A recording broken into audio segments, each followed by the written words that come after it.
France Info. Le tuto France Info, bonjour Gérald Roux. Bonjour à tous. Expliquez-nous la journée de l'Europe, c'est aujourd'hui le 9 mai, ça consiste en quoi ?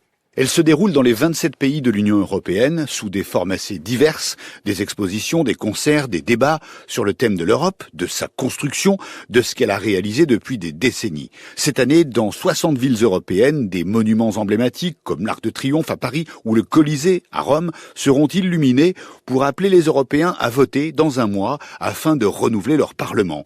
On l'a compris, il s'agit de tenter de revivifier le projet communautaire. C'est en 1985 que cette journée de l'Europe a été mise sur les rails. Et pourquoi la date du 9 mai a-t-elle été choisie ? Car c'est le 9 mai 1950 que Robert Schuman, ministre des Affaires étrangères français, a prononcé une déclaration considérée comme le point de départ de la construction européenne. Ce jour-là, 5 ans après la fin de la Seconde Guerre mondiale qui a déchiré le continent, il propose aux anciens ennemis, la France et l'Allemagne, de mettre en commun leur production de charbon et d'acier. Ainsi, selon lui, ces deux pays ne pourront plus se faire la guerre. Et dans le projet de Robert Schuman, cette initiative n'est pas limitée d'ailleurs à la France et l'Allemagne. Effectivement, il le dit dans sa déclaration, les autres pays européens pourront s'y joindre.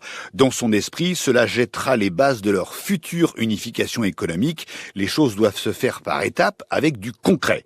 On commencera donc par la création de la Communauté européenne du charbon et de l'acier en 1951 entre 6 pays, France, Allemagne, Italie, Belgique, Pays-Bas et Luxembourg.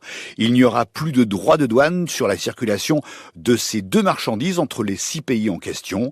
Et c'est en 1957 que sera créée la Communauté économique européenne, qu'on appellera à cette époque l'Europe des 6, ancêtre de l'Union européenne. Merci Gérald Roux. Le tuto France Info à retrouver sur les réseaux sociaux de France Info.